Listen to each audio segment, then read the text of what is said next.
네, 화물연대 총파업에 대한 자세한 이야기 나눠보도록 하겠습니다. 대덕대학교 자동차학부 이호근 교수 전화 연결돼 있습니다. 교수님 안녕하십니까? 네, 안녕하세요. 민주노총 공공운수노조 화물연대 본부가 이제 예정대로 오늘 0시부터 이제 무기한 총파업에 돌입을 했는데요. 일단 파업 규모가 어느 정도나 됩니까?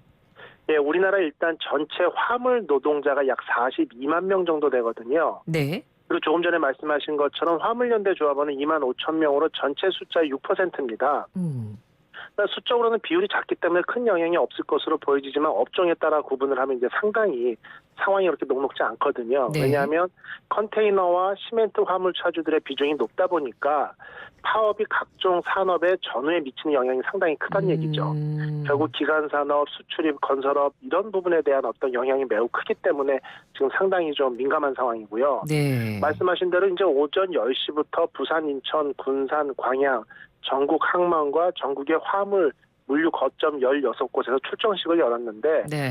현재 전체 화물 조합원 수의 약 37% 수준인 8,200명이 참여했다 이렇게 국토부는 추산하고 있고요. 네. 결국 운송 거부하고 대체 수송 저지 투쟁을 벌인다는 것이 골자다 이렇게 볼 수 있습니다. 예, 알겠습니다. 그러니까 말씀해 주신 대로 이 비율이 크지 않을 것처럼 보이지만 그래도 참여한 화물차주들의 업종을 보면 이게 굉장히 영향을 크게 미칠 것으로 예상이 된다는 말씀이신데 네. 그래서 정부가 지금 비상수속 대책을 내놓긴 했죠.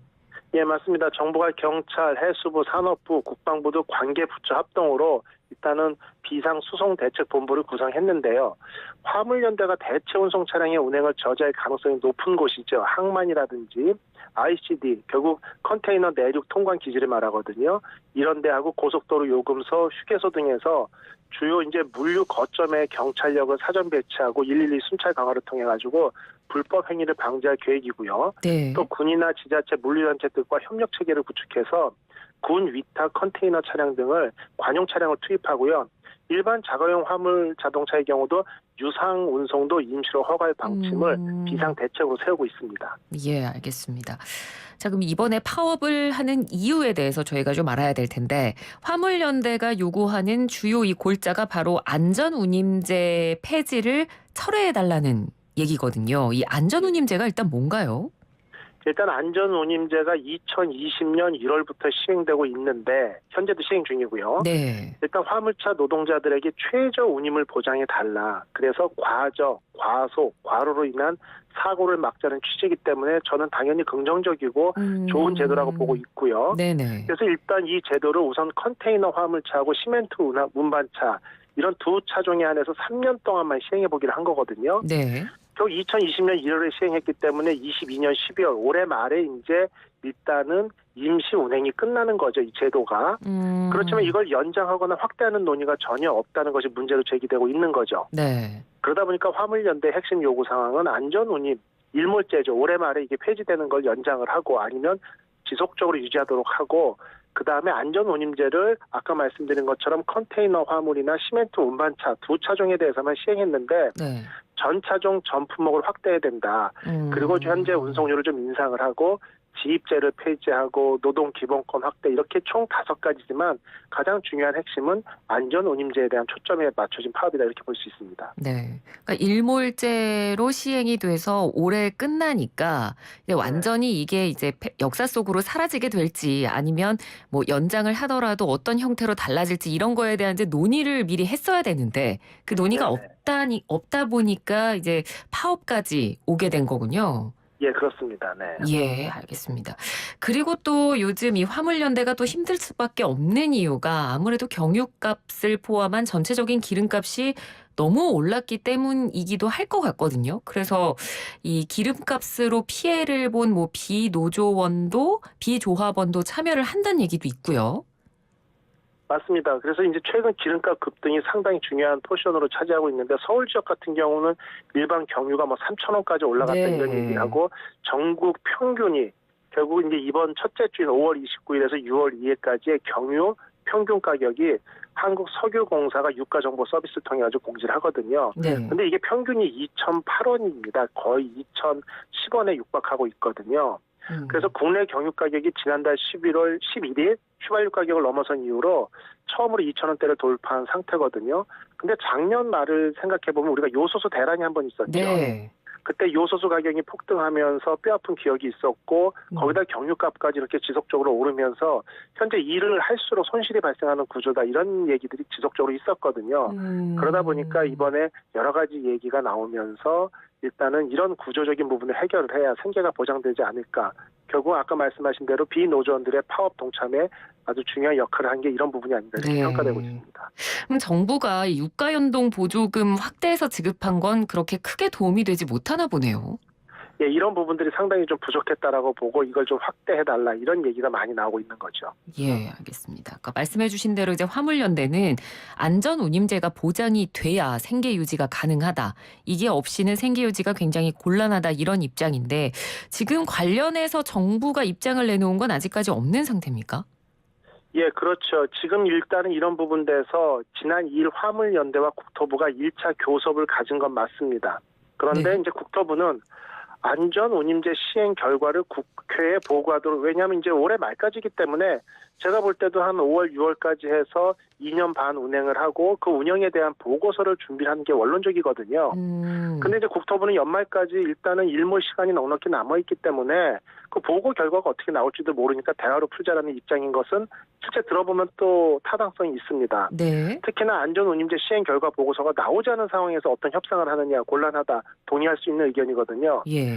하지만 이제 화물연대 입장을 들어보면 원래 매년 7월 열리는 안전운임위원회에서 다음 해이 그 화물 운임을 결정을 하거든요. 네. 그리고 10월 31일까지 국토부 장관이 고시하던 절차를 고려하면 올해 상반기 안에 결론이 나야지 이게 11월, 10월 넘어가게 되면은 내년도 운임에 분명히 지장을 줄 수 있고 영향이 있을 수밖에 없다. 그러니까 이미 늦었다. 그러니까 빨리 결론을 내리자 하고 압박하는 상황에서 의견이 맞지 않으면서 파업에 돌입했다 이렇게 보고 있습니다. 예. 그래서 파업 대응 방안을 일단 정부가 이제 점검 회의를 열어서 그 방안 정도는 논의한 걸로 알고 있는데 앞서서 그래서 지금 물류 대란 관련한 대책도 지금 내놨다고 말씀드렸고요. 네. 그럼 앞으로 관련해서 정부는 어떤 식으로 대응한다 뭐 이런 얘기도 혹시 나온 게 있나요? 글쎄 그런 부분이 좀 부족한 거죠. 그러다 보니까 이게 파업이 이제 진행이 됐는데 말씀하신 대로 정부가 6일 오후에 정부 세종청사에서 국토부 장관 2차관 주제로 화물연대 집단 운송 거부 대비 비상 수송 대책 점검 회의를 열었어요. 네. 이 회의에는 국토부를 비롯해서 해양수산부, 산업통상자원부, 행안부, 고용노동부 각종 관련 부처 담당자가 모두 참석을 했고 경찰청, 부산시, 인천시들도 화상 참여까지 했는데 네.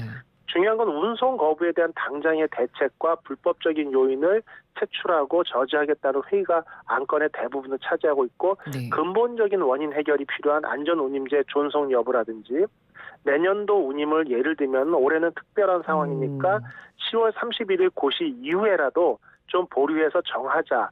이런 부분에 대해서 화물연대 측과 성의 있는 논의를 준비를 충분히 했느냐 이런 부분들이 결국 조금 아쉬움으로 남고 이런 부분 때문에 어떻게 보면 화물연대 측에서는 질에 어떤 피해를 예상하고 네. 어떤 선도적인 파업을 진행한 게 아닌가 이렇게 보고 있습니다. 네. 그러니까 말씀해 주신 그 부분이 빨리 논의가 진행이 돼야 될 것 같다는 생각이 드는 게 뭐 오늘 0시부터 시작이 됐으니까 저희가 지금 당장 뭐 그 피부로 느끼는 큰 불편함은 없겠습니다만 앞으로는 그 불편함이 충분히 예상 가능할 수밖에 없는 게요. 편의점에는 뭐 소주 대란 일어났다는 얘기까지 나오더라고요.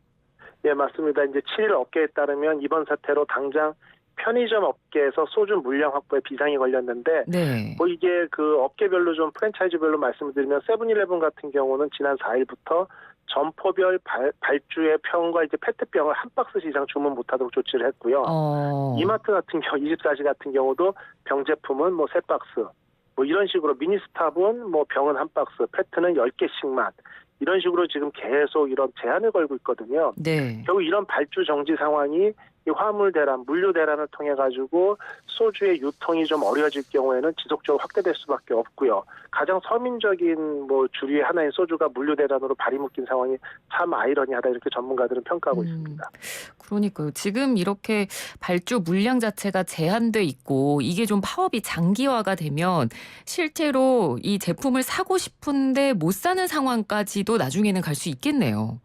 예, 그런 상황이 되겠죠. 그러면 또 뻔한 얘기죠. 작년 요소수처럼 실제 그 당시에도 보면 요소수가 한 달 사용 물량은 충분히 있었다. 그리고 네. 이제 소방서나 마을버스나 이런 공공기관의 비상 차량용에 6개월 이상 확보된 것을 풀면서 2월 달까지는 충분하다. 그리고 그때 요소수 대란의 원인도 중국의 어떤 석탄 수요가 급증하면서 수출 제한 효과를 우리가 피해를 본 거거든요. 네. 그렇다라고 하면은 중국에서 석탄을 많이 소모하는 2월 달이 지나면 분명히 물류 부분이나 이런 수입이 다시 되는 부분들이 예상됐음에도 불구하고 많은 사람들이 우려나 걱정 때문에 좀 매점 매석을 하는 상황이 있었거든요. 예. 그러다 보니까 요소수 가격이 급등하면서 가장 큰 피해를 본 게 일단 서민들과 생계형 운전자들이었는데 지금도 마찬가지죠. 생계형으로 이제 코로나 사태가 풀리면서 식당을 운영하시는 분들도 이렇고 네. 여러 면에서 이런 물자가 필요한 상황에서 이런 대란으로 이제 매점 매석까지 진행이 된다라고 하면은 상당히 큰 혼란이 예상되고 있습니다. 네. 생각보다 더 파장이 크게 미칠 수도 있을 것 같다는 생각이 들고요. 그리고 앞서서도 저희가 언급을 했습니다만 이 파업에 동참한 화물연대의 대부분 그러니까 비중이 이 컨테이너랑 시멘트 쪽의 비중이 높다 보니까 이 부분이 또 이제 건설업계까지 파장이 굉장히 좀 미칠 수도 있다는 생각이 들거든요. 어떤 영향을 주게 될까요? 일단 건설업계에서는 이제 화물연대 파업으로 현장에 필요한 자재 공급이 늦어질 수 있고요. 네. 결국 이런 것들이 공기 연장으로 이어질까 노심초사하고 있는데 공기가 연장된다는 얘기는 인건비가 그만큼 많이 또 투여된다는 얘기거든요. 결국 전체 건축비나 건설비가 올라갈 수밖에 없고요. 최근에 이제 원자재 가격 상승으로 공사비 인상 압박이 상당히 커진 상황에서 공기 지연까지 더해지게 되면 추가 손실이 불가피하다 이런 우려가 팽배했는데 건설업계 관계자 같은 경우는 이제 철근이나 모든 자재들을 결국 화물차를 통해서 가져올 수밖에 없는 게 건설업계의 현실인데 네. 파업으로 공기가 지연될 수 있게 되면 글로벌 원자재 수급 불안으로 시공사 부담이 커진 상황에서 공기 연장에 따른 비용까지 겹칠 수 있어가지고 상당히 좀 걱정이 크다. 이런 얘기고 네. 결국은 또 한 가지는 국내 최대 물동량을 처리하는 곳이 부산항 터미널 운영이거든요. 그런데 이런 부분도 부산항 터미널 운영사들도 파업이 장기화될 경우에 항만 운영에 차질을 우려하고 있는데 그 장출이라는 게 있습니다. 부두에 쌓인 컨테이너를 일단 빼고 다시 채우고 이런 부분들이 있는데 네. 컨테이너를 최대 물량에 맞춰 쌓아둘 수 있는 비율인 장출이 높아지게 되면 항만 운영의 피해뿐 아니라 내수, 판매, 수출, 원재료 수입 등 연쇄 피해가 좀 크게 우려되는 상황인데 현재 부산항의 장출이 4월 기준으로 북항이 81%, 신항이 78%에 이르고 있는데요. 이 비율이 100%에 가까워지면 실제 항만 운영이 사실상 마비된다 이렇게 보시면 되기 때문에 우리가 이런 부분까지 고려한다면은 이 합리적인 방안을 통해 가지고 빨리 이번 사태를 해결하는 것이 가장 중요한 초점이 아닐까 이렇게 보고 있습니다. 네. 하루빨리 좀 원만한 합의가 좀 나와야 될 것 같은데요. 오늘 이제 파업이 시작된 날이기 때문에 저희가 지금 판단하기 좀 어렵겠습니다만 혹시라도 좀 해결이나 타협점이 찾아지지 않고 파업이 장기화될 가능성도 좀 있을까요? 일단은 국토부가 주관한 회의가 현재 진행 중인데요. 네. 화물연대와 계속 협의를 해서 차주들의 근로 여건을 개선을 하고 운송사업 구조 개선 등을 함께 논의해서 문제 해결을 위해 노력하고 있다. 그런데 일단 화물연대가 이러한 어떤 노력에도 불구하고 집단 운송 거부를 결정한 데 대해서 유감스럽다 이런 입장을 국토부는 내고 있습니다. 네. 그리고 또한 이제 이번 사태의 주요 쟁점인 안전운임제의 지속 여부도 실은 아직 결정하기 전이거든요. 제가 볼 때는 최악이 아닌 상황에서 새 정부에 대한 강력한 의견 표출을 통해 가지고 주도권을 잡고자 하는 의지가 아닌가 이렇게 보여지는데 네네. 다만 이번 정부 들어서 국정 철학이 원칙과 준법 정신이거든요. 네. 그래서 쉽사리 부당한 요구에 대해서 이걸 정부가 들어줄 가능성은 좀 희박해 보이고 또 한 가지 파업이 장기화될 경우에는 무노동 무임금 원칙에 따라서 파업에 동참한 구성원들의 수입 단절 이런 부분도 무시할 수 없는 상황이거든요. 네네. 결국은 대체 운송에 대한 불법적인 압박이나 제지도 정부가 묵인하지 않을 것으로 보이고 있고요. 그러다 보니까 적당한 선에서 합의점을 찾고 안전운임제 지속 여부 및 차년도 운임에 대해서 긍정적인 행정 절차를 약속받는 선에서 종결되지 않을까 이렇게 전문가들은 예상하고 있습니다. 네, 알겠습니다. 오늘 말씀 잘 들었습니다. 고맙습니다. 수고하셨습니다. 네, 지금까지 대덕대학교 자동차학부 이호근 교수였습니다.